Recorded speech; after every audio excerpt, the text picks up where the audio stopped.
Halo movie lovers dimanapun kalian berada, kembali lagi bersama si Boy yang selalu menemani hari-hari kalian selama di rumah. Kali ini Boy akan bahas film anti-mainstream satu ini yang berjudul The Human Centipede. Tapi Boy bahas yang part pertama dulu ya.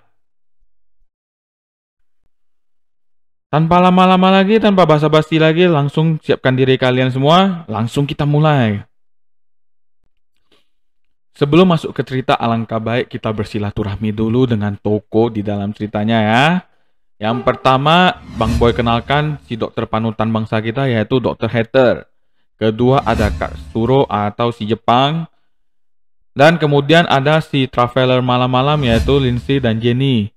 Kemudian ada dua orang pak polisi.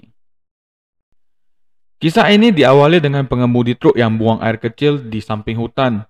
Kemudian dari belakang dihampiri Dr. Hater dengan memegang senapan. Kira-kira apa yang terjadi ya? Padahal keadaannya di sini masih pagi sih. Penasaran? Kita lanjut. Cerita pun berlanjut dengan Lindsay dan Jenny yang tak kenapa mereka cuma mau ketemuan aja tapi harus lewat jalan yang gelap-gelap gitu. Kayak nggak ada penghuninya. Kemudian mereka pun terjebak di tengah jalan itu karena ban mobil mereka pecah.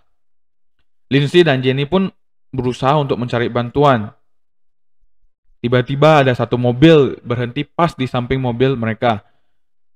Ternyata di dalamnya ada seorang laki-laki yang udah tua. Si laki-laki itu pun bukan menawari mereka bantuan, malah dia mengajak Lindsay dan Jenny untuk enak-enak, tapi menggunakan bahasa Spanyol mungkin ya. Lindsay dan Jenny pun pastinya menolaknya dan mendiami laki-laki tua itu beberapa menit. Setelah lama mereka mendiami laki-laki itu pun pergi. Lindsay dan Jenny pun turun dari mobil mereka berusaha mencari bantuan. Di tengah pencarian tiba-tiba turun hujan. Kasihan kali ya mereka ya. Lindsay dan Jenny pun sampai di satu rumah dan berusaha meminta bantuan kepada penghuni rumah itu. Ternyata penghuni rumah itu adalah Dr. Hater. Wow, mulai seru nih ceritanya. Pasti kalian mulai penasaran kan? Langsung aja kita lanjut. Dr. Hater pun menyuruh Lindsay dan Jenny masuk untuk berteduh dulu. Sebenarnya dari tampang Dr. Hater pun udah nggak meyakinkan sih, serem-serem seperti film-film hantu gitu. Cuman Lindsay dan Jenny tetap aja masuk. Dr. Hater pun pastinya udah sangat senang karena dapat dua objek penelitian baru. Wow. Kemudian Dr. Hater pun memberi Lindsay dan Jenny sebuah minuman yang di dalamnya sudah dimasukkan obat tidur oleh Dr. Hater. Tetapi Lindsay nggak sengaja menumpahkan air itu. Dr. Hater pun kemudian mengambil handuk untuk mengelap air yang tumpah itu. Sepertinya Dr. Hater pura-pura aja sih, karena di dalam handuk itu sudah diselipkan sebuah jarum suntik oleh Dr. Hater. Jenny yang tiba-tiba merasa ngantuk berat kemudian mulai tertidur. Lindsay yang mulai curiga berusaha untuk kabur tetapi Dr. Hater menangkapnya dan menyuntikkan jarum itu tepat di leher Lindsay. Dan Lindsay pun pingsan. Pada saat Lindsay dan Jenny tersadar ternyata mereka sudah berada di sebuah ruangan seperti ruangan ICU gitu. Bersamaan dengan Lindsay dan Jenny ada satu orang laki-laki yang terkapar di ranjang itu. Rupanya laki-laki itu adalah supir truk yang buang air kecil di awal cerita tadi. Menarik ya. Lanjut. Karena laki-laki itu tidak cocok dengan penelitian Dr. Hater, mungkin terlalu gemuk sih. Dr. Hater pun menyuntik mati laki-laki itu dan menguburnya.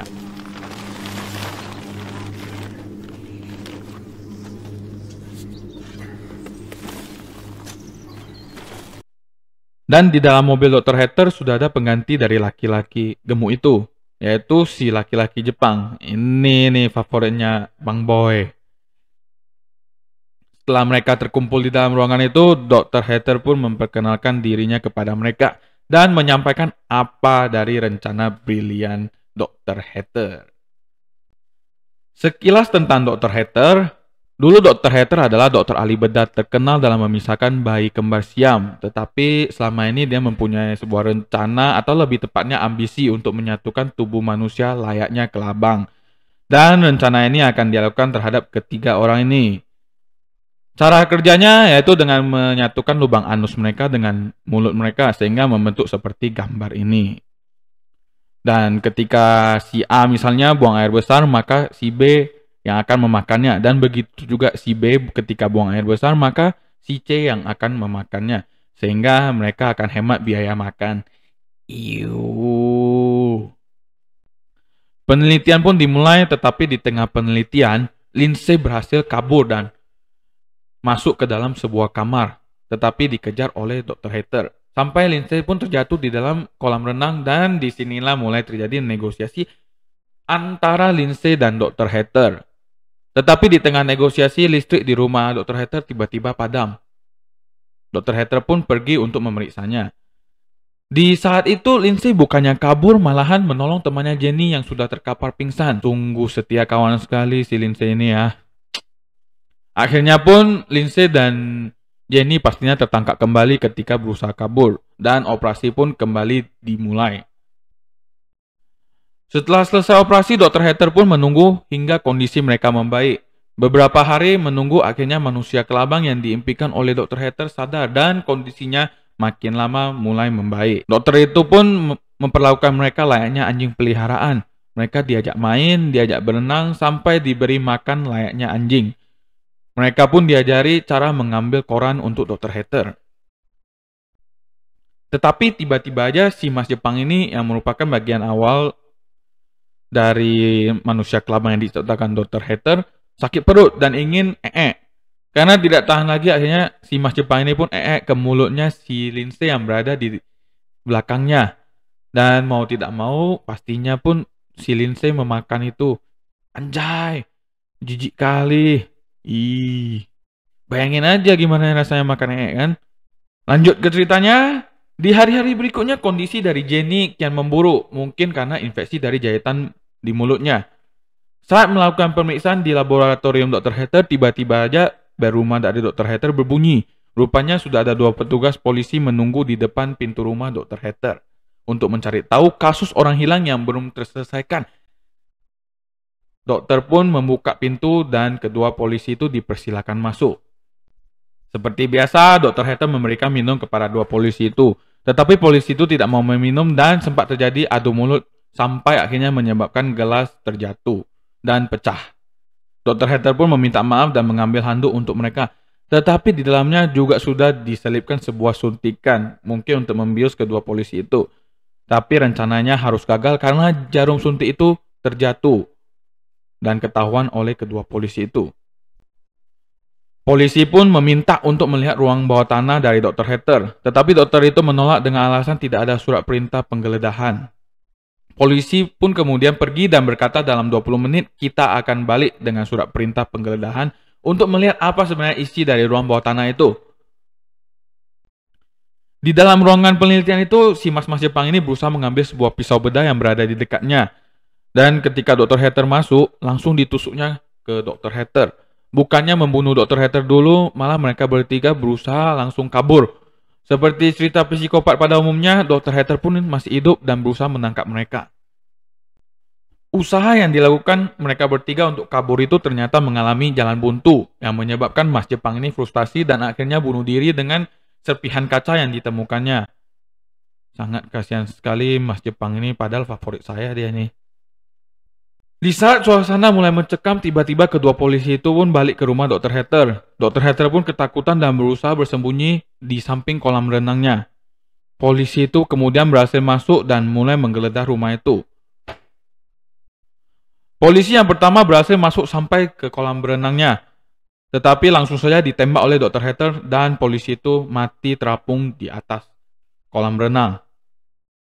Sedangkan polisi yang kedua tidak sengaja melihat mahakarya yang luar biasa dari seorang Dr. Hatter itu. Ia pun kaget dan langsung saja lemas di sana. Polisi itu pun bergegas ke kolam renang untuk menjumpai temannya satu lagi.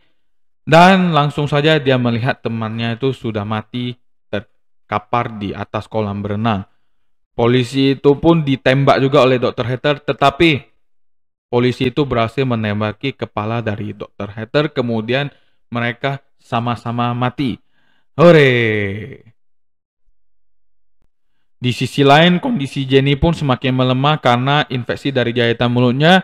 Akhirnya lama-kelamaan Jenny pun tak tahan dan mati, yang menyisakan Lindsay seorang di sana.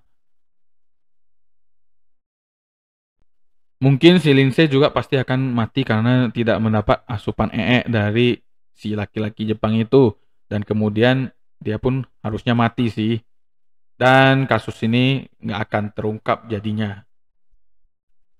Dan tamat. Itulah alur cerita dari Human Centipede part pertama yang entah sad ending atau happy ending. Bang Boy pun nggak tahu sih. Yang penting pesan dari film ini yang Bang Boy dapat yaitu tetap waspada dan jangan percaya begitu saja kepada orang asing yang baru dikenal. Oke movie lovers, sekian dulu perjumpaan kita kali ini. Jangan lupa di like, share, dan komen request film apa lagi yang movie lovers mau. Dan jangan lupa di subscribe dan nyalakan lonceng pemberitahuannya agar kalian nggak ketinggalan update seputar film-film menarik buat menemani hari-hari kalian semua. Thank you for watching. Sampai jumpa di video selanjutnya. Salam movie lovers.